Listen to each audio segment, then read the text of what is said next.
السلام علیکم ورحمۃ اللہ وبرکاتہ۔ امید ہے آپ سب ایمان و صحت کی بہترین حالتوں میں ہوں گے۔ یہ ہے کربلا سیریز کا پارٹ 4۔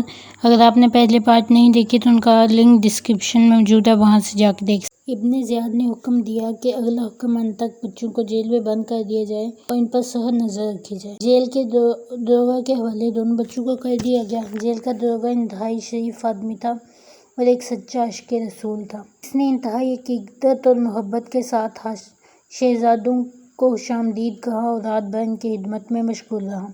آدھی رات گزرنے کے بعد اس نے اپنی جان کی فکر کیے بغیر دونوں بچوں کو جیل سے باہر نکالا اور دور لے گیا۔ قدسیہ جانے والی سڑک پر پہنچ کر اپنی انگوٹھی دی اور کہا، یہ راستہ سیدھا قدسیہ جاتا ہے اور وہاں میرا بھائی شہر کا کوتوال ہے۔ اسے جا کر میری یہ انگوٹھی دکھانا، وہ تمہیں حفاظت کے ساتھ مدینہ پہنچا دے گا۔ یہ کہہ کر اس نے بچوں کو رخصت کیا۔ بچے چل پڑے۔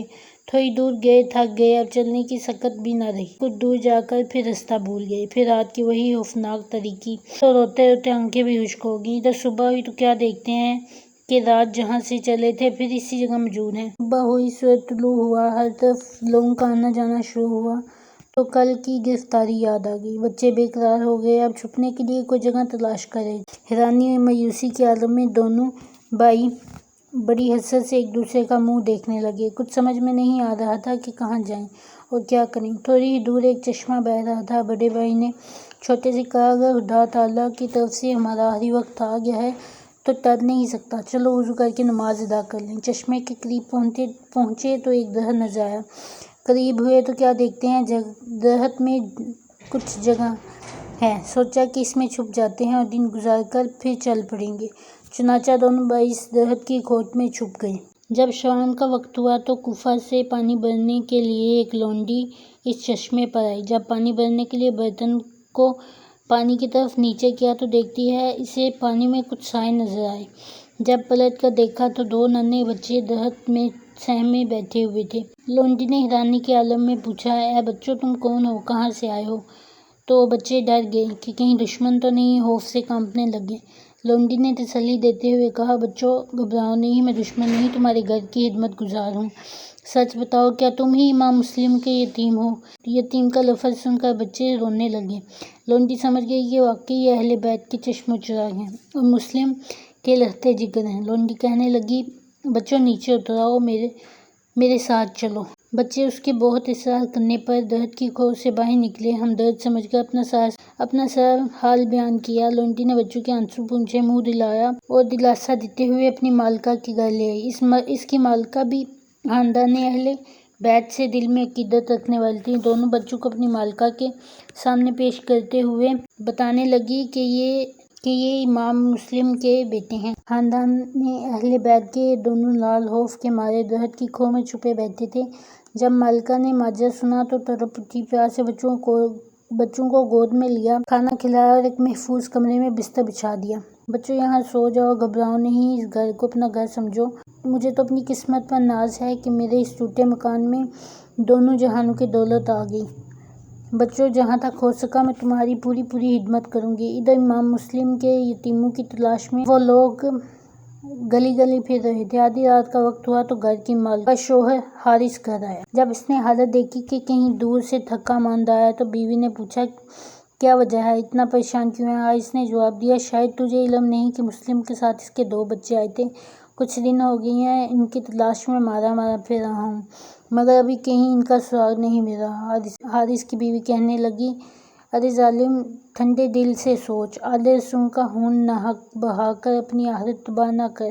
بتا، کل میدان محشر میں رسول اللہ صلی اللہ علیہ وآلہ وسلم کو کیا منہ دکھائے گا؟ حارث کہنے لگا، شاید تجھے خبر نہیں کہ ابن زیاد کی طرف سے اعلان کیا گیا ہے، جو بھی انہیں پکڑ کر لائے گا اسے منہ مانگا انعام دیا جائے گا۔ بیوی کہنے لگی، ارے بدبخت، یہ دنیا کی دولت ختم ہو جانے والی ہے، اپنی آخرت کی فکر کر۔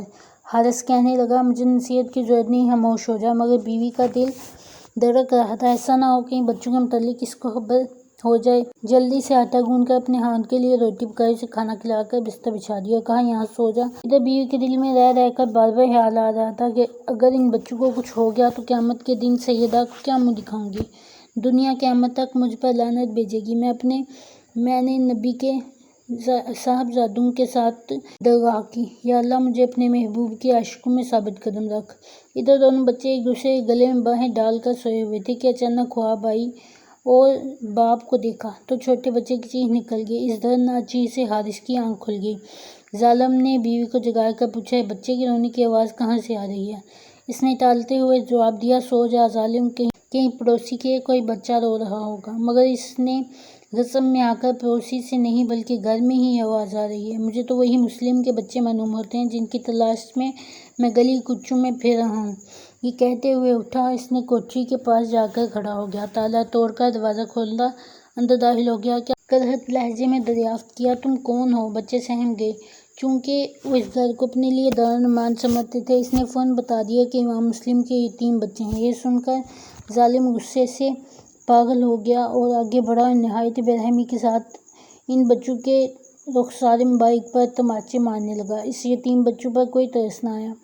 شہزادے تڑپ اٹھے، بیوی دوڑی اور درمیان میں حائل ہو گئی، کہنے لگی، ارے ظالم، ان یتیموں کو ناز تھا، یہ فاطمہ کے رازدارے ہیں، ارے یہ نبی کی اولاد ہیں، ان کی چاند جیسی صورتوں پر ترس کھا۔ مگر اس پتھر دل پر کچھ اثر نہ ہوا۔ اس نے اپنی بیوی کو زور سے ٹھوکر ماری اور وہ پتھر کے ایک ستون سے ٹکرا کر لہو لہان ہو گئی۔ حارث بچوں کو زلفوں سے پکڑا اور گھسیٹتا ہوا باہر لے آیا۔ بیوی زخمی ہونے کے بعد ایک بار پھر اٹھی اور کہنے لگی، ظالم، بنی زادوں کی زلفیں چھوڑ دے، ان بے گناہ مسافروں کو کہاں لے جا رہا ہے؟ دشمنی ہوگی تو بڑوں سے، مگر ان معصوموں کا کیا قصور؟ اس سالونڈی بھی فریاد کرنے لگی کہ ظالم، قصور تو میرا ہے، میں ان یتیم بچوں کو ساتھ لیے، مجھے کیا خبر تھی تو ان کے ساتھ ایسا سلوک کرے گا، انہیں چھوڑ دے، ان کا پردیس میں کوئی نہیں ہے، تو ان پر رحم کر، خدا تجھ پر رحم کرے گا۔ لونڈی کی باتیں سن کر ظالم اور بھی پیلا ہو گیا۔ اس نے تلوار کا وار کیا اور اسے بھی زخمی کر دیا۔ تھوڑی دور چلنے کے بعد اسے دریائے فرات نظر آیا۔ آخر ظالم حارث دونوں بچوں کو نہر فرات پر لے گیا۔ جو ہی نیلام سے تلوار نکالی، مظلوم بچوں نے اپنے ننھے منھے ہاتھ اٹھا کر رحم کی درخواست کی، لیکن اس کو ان ننھی جان پر کوئی ترس نہ آیا اور تلوار لے کر بچوں کی طرف بڑھا۔ بچوں پر وار کرنا ہی چاہتا تھا کہ بڑا بھائی چیخ اٹھا، خدا کے لیے پہلے یہ شہید کر، میں اپنے چھوٹے بھائی کو تڑپتا نہیں دیکھ سکتا۔ جب وہ بڑے بھائی کی طرف گیا تو چھوٹا پکار اٹھا، ارے ظالم، مجھے پہلے قتل کر، کیونکہ میرے بعد سہارا یہی میرا بھائی ہے۔ ہر کار دونوں آپس میں بغل گیر ہو گئے۔ ظالم کی تلوار اٹھی اور شہزادوں پر برسی، دونوں کے سر تن سے جدا کر دیے، فرات میں بہا دیے۔ دوسری طرف امام مسلم کا بھیجا گیا خط حضرت امام حسین رضی اللہ تعالیٰ عنہ کو مل گیا، جس میں انہوں نے لکھا تھا کہ جس میں انہوں نے کوفہ والوں کے والہانہ استقبال، ان کی عقیدت و محبت اور بیعت کے سلسلے کا تحریر کیا تھا۔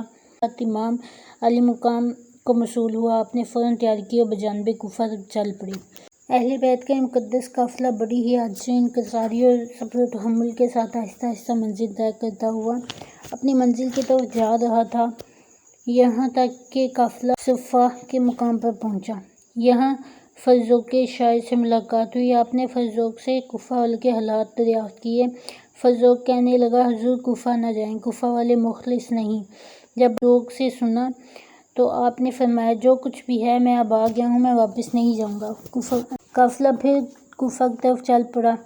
اہل بیت کا یہ مقدس قافلہ یاد الہی کرتا ہوا منزل کی طرف بڑھ رہا تھا کہ ثعلبہ کا مقام آ گیا۔ یہاں بکر اسدی سے ملاقات ہوئی، اس نے بھی آپ کو واپس چلے جانے کا مشورہ دیا۔ غرض راستے میں کئی شخص ملے، ان سب نے آپ کو یہی جواب دیا کہ حسین راستے سے ہٹنے نہیں آیا بلکہ بھٹکے کو راستہ دکھانے آیا ہے۔ لوگوں نے کہا، حسین، آپ کی بہتری یہ ہے کہ کنارہ کشی کرو۔ آپ نے فرمایا، میں کنارہ کشی کرنے نہیں آیا بلکہ دین و اسلام کی کشتی کو کنارے لگانے آیا ہوں۔ اسی اثنا میں آپ کو اپنے چچا زاد بھائی امام مسلم رضی اللہ تعالیٰ عنہ اور ان کے دونوں بیٹوں محمد و ابراہیم کی شہادت کی خبر ملی۔ جب آپ نے سنا تو تڑپ اٹھے کہ میرے بھائی نے میرے لیے جان دے دی اور اپنے دونوں بچوں کو بھی قربان کر دیا۔ اس واقعے کے بارے میں سن کر آپ کے دل پر ایک دردناک چوٹ لگی، آنکھوں سے آنسو جاری ہو گئے۔ نگاہ اٹھا کر جب مسلم کی یتیم بچی کو دیکھا، سینے سے لگا لیا۔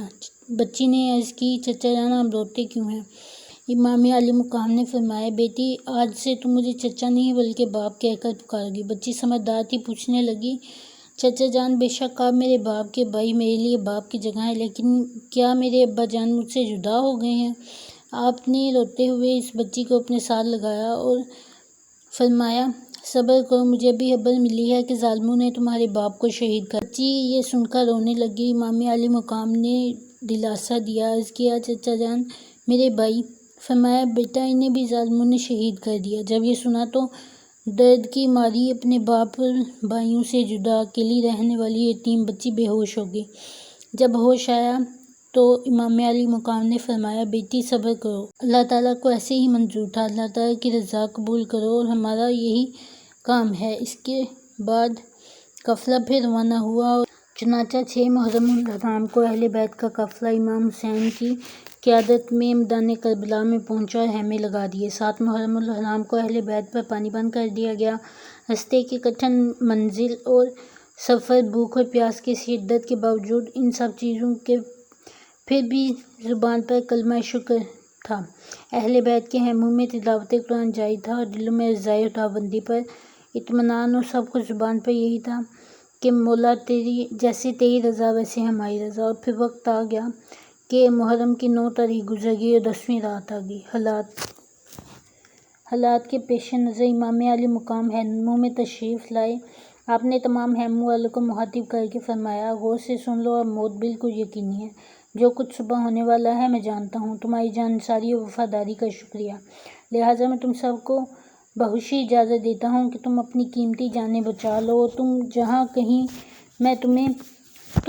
کہو میں تمہیں وہاں پہنچا دیتا ہوں۔ اے بہن زینب، تم بھی اپنے بچوں ساتھ لے لے اور چلی جاؤ، میں نہیں چاہتا کہ میری وجہ سے تمہاری گود بھی برباد ہو۔